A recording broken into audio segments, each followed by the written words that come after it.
Imagine a character breaks down in tears, but you're watching it from across the room. Now imagine seeing that same moment in a tight close-up shot. Same moment, completely different impact. That's the power of shot size. Today, we're going to unpack shot size, one of the most fundamental choices a filmmaker or media producer can make. Whether you're directing a short film, producing a corporate video, or capturing a documentary, understanding shot size is the key to communicating your story. So, shot size determines how much of your subject and their surroundings can be seen by the audience, but it also tells the viewer how emotionally close or distant they should feel. The tighter the shot, the more personal it becomes.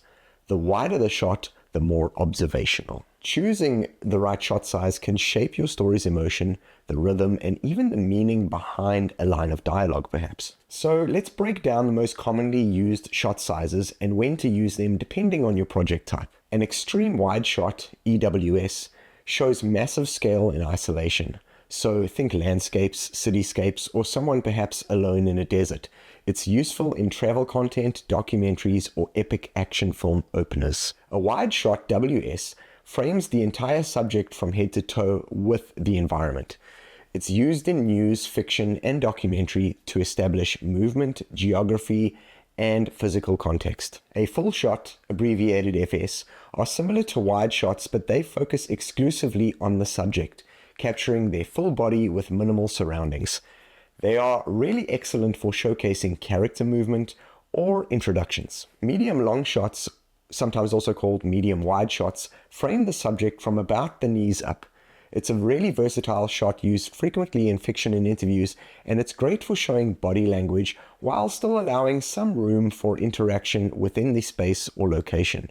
A cowboy shot is a variation of the medium wide shot that frames the subject from mid-thigh up, typically to reveal a weapon holstered at the hip, hence a cowboy. It was originally used in westerns, but now is used in action, drama, and stylized interviews. Medium shots are from the waist up. This is the workhorse of film and video production. It's a balanced shot for dialogue, interviews, and scenes where both facial expressions and gestures matter, but you don't want to be too tight. Medium close-ups frame the character from the chest or the shoulders up. These shots bring the audience closer to the subject's thoughts and feelings, and they're really great for emotional dialogue, testimonials, or perhaps moments of reflection for a character. Close-ups focus on the face or a specific object, and they're often used to emphasize emotional beats or really critical visual details. They're essential in fictional work and interviews. Extreme close-ups frame part of the face or a very small object in intense detail. These shots create impact, build tension, or highlight precision in instructional or promotional content. An establishing shot, while not an actual shot size per se, is typically an extreme wide shot used specifically at the beginning of a scene or a sequence to orient the viewer.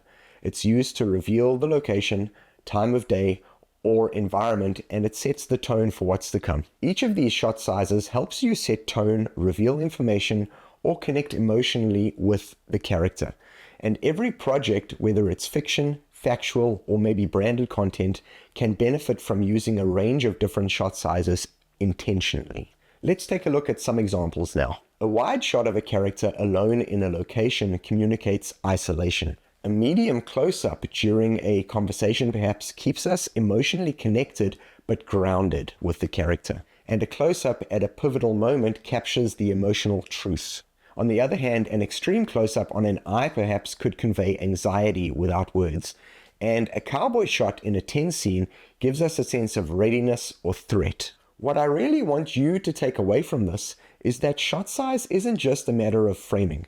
It's a storytelling decision that you need to make. Each one brings your viewer closer or further from the story. So next time you pick up a camera, ask yourself, how emotionally close should the audience feel at this moment in the story? What does the audience need to see? And just as importantly, what don't they need to see? Because choosing the right shot size is about shaping meaning, not just capturing an image. It's all about shaping your story. In next week's video, which I'll link here if it's already live, we'll explore shot angle and how shifting your camera's position affects power, emotion, and story. I'll see you there.